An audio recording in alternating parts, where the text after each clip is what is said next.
Continuamos en La Venganza Será Terrible. Estamos hoy en la versión sin público presente en los estudios de M750, pero mañana, atención que sí, los estaremos esperando en la puerta recién bañados, ahí en el Caras y Caretas, a las 20 horas la matiné, para las viejas y para todos, la haremos con público.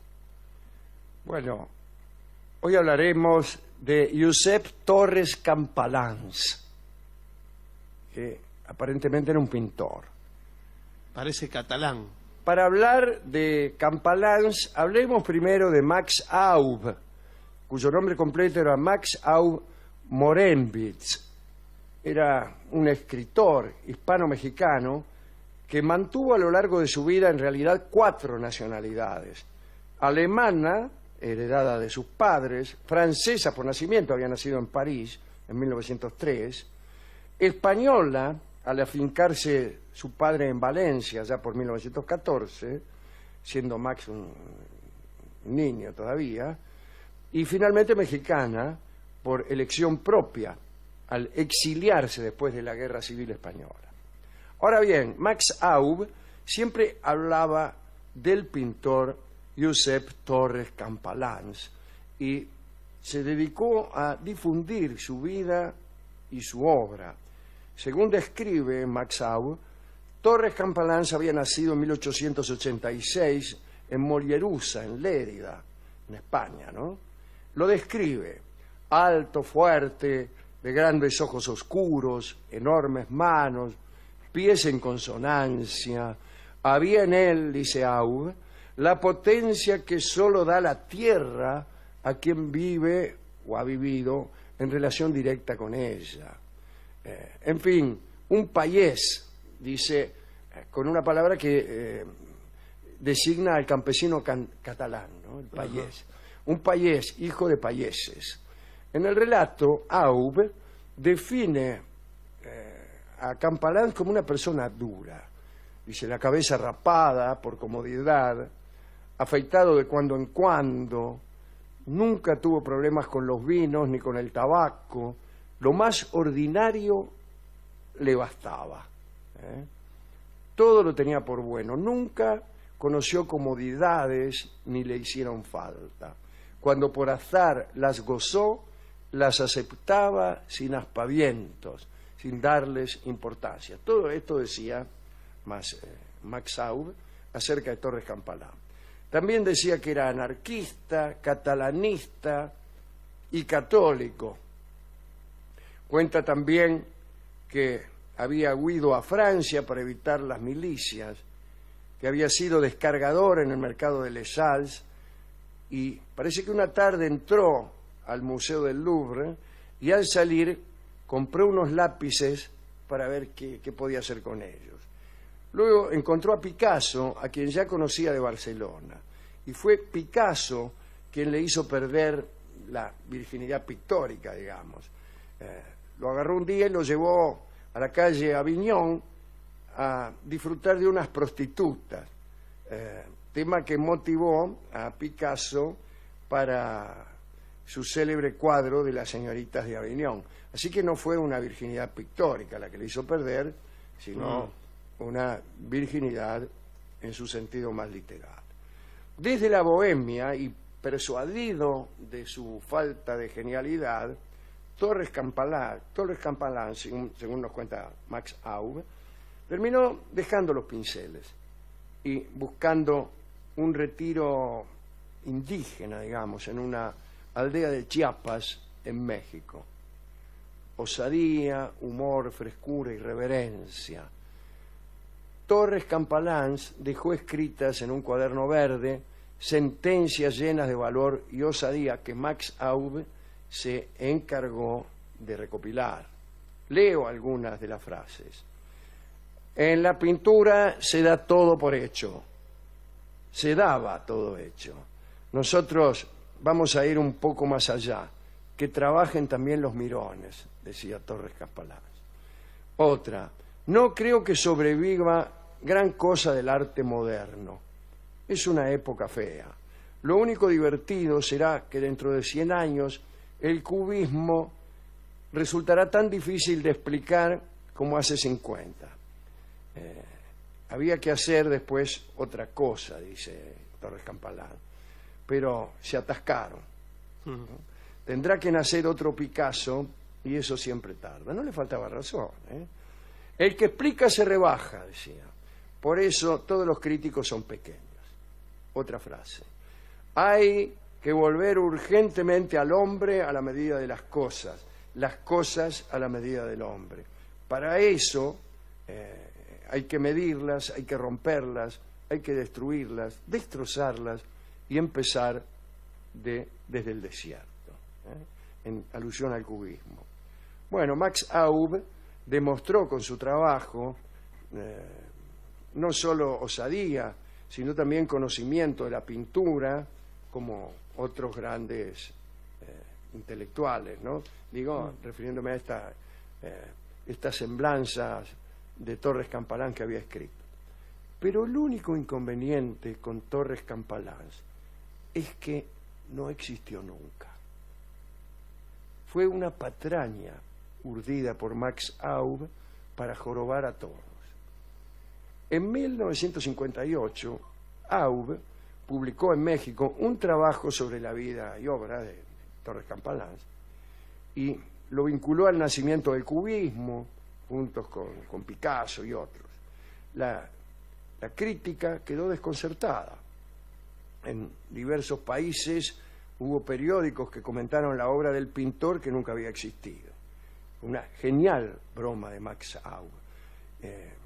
Y el propio Max Aub hizo algunos cuadros cubistas para documentar todo su trabajo sobre el memorable genio imaginario de la pintura.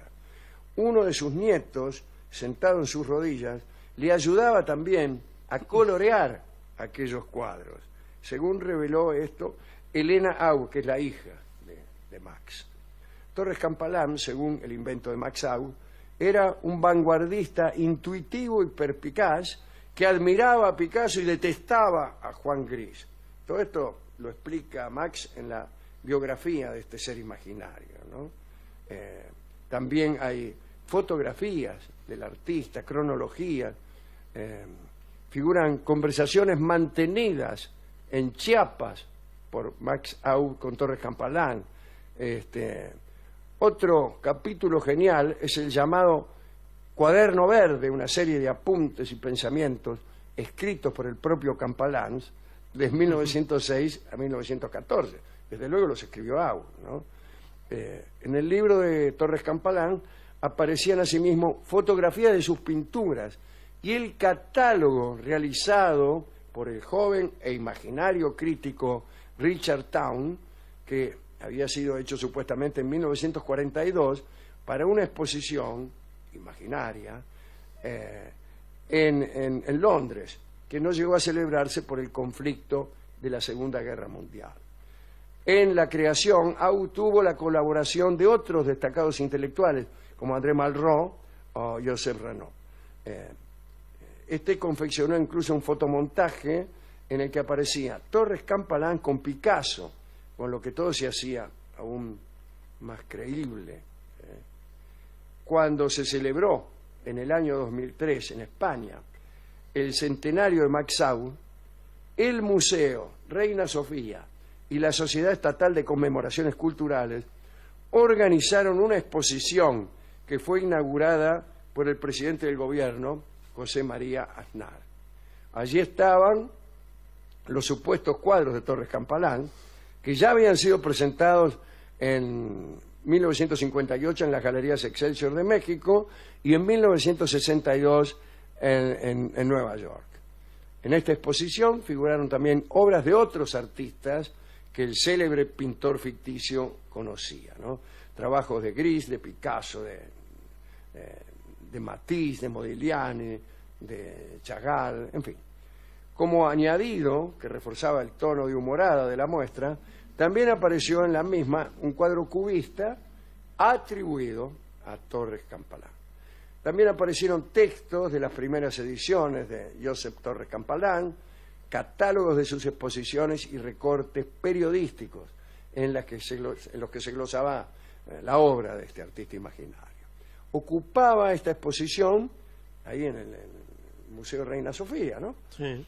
Un espacio relativamente pequeño, pero estaba justo frente al lugar donde se halla el Guernica de Picasso, con lo que el espectador se encontraba absolutamente inmerso a la vez en el ámbito de las vanguardias, del cubismo, e incluso era una referencia personal de Max Aub, porque él mismo había encargado el Guernica por un acuerdo con el gobierno republicano de España. Esto es todo lo que tengo que decir de Max Aub y de Torres Campalán, pero permítanme ustedes que cierre prometiendo nuevas charlas sobre artistas ficticios. Pero claro, resulta difícil.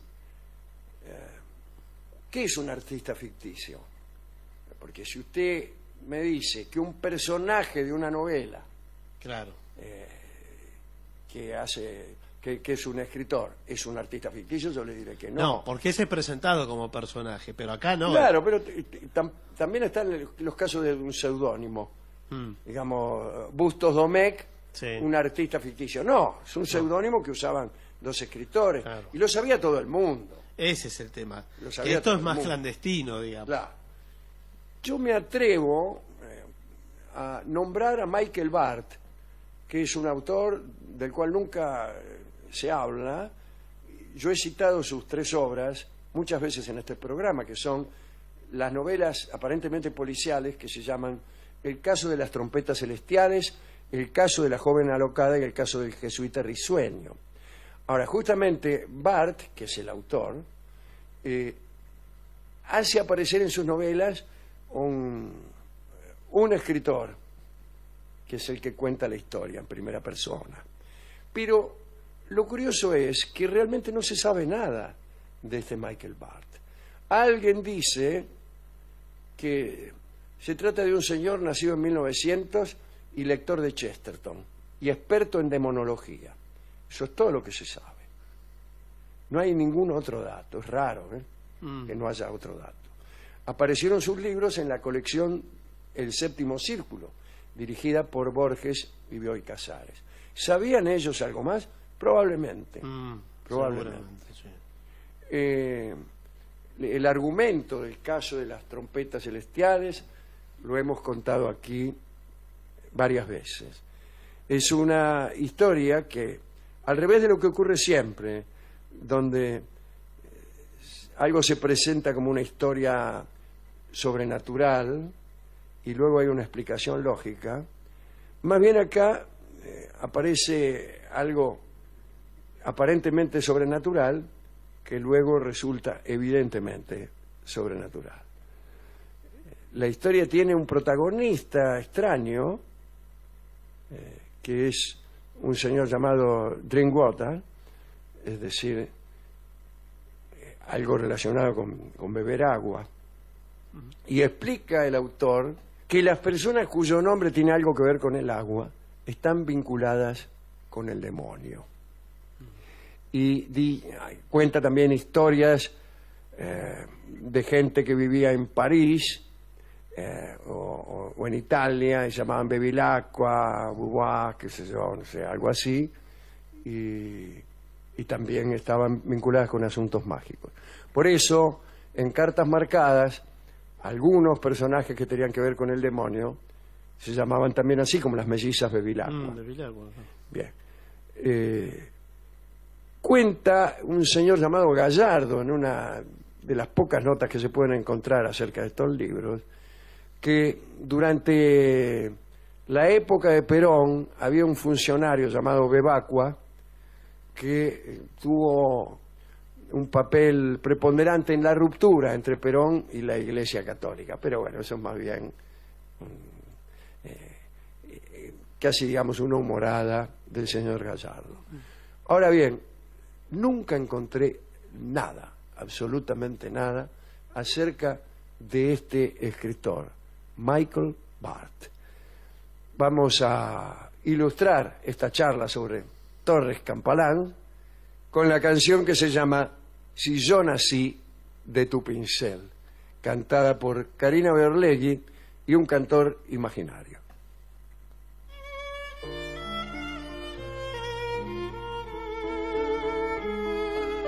Si yo nací de su pincel, si soy un sueño de color, si es esta tela mi prisión, será mi vida decisión de su capricho de pintor. Yo ya lo sé. Venga, amor mío, y pínteme con el azul una ilusión y un desengaño carmesí. Pinte de negro lo que fui y agregué al gris de lo que soy un colorado corazón. Voy a darte lo que quieras. Ay, mi amor, si usted supiera ¿Quién dibuja nuestras penas? pinte de negro lo que fui y agregué al gris de lo que soy un colorado corazón.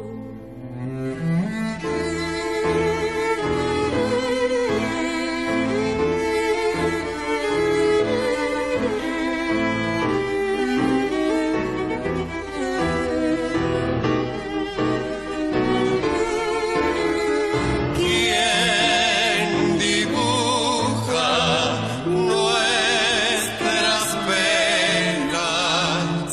Pinte de negro lo que fui y agregué al gris de lo que soy un colorado corazón.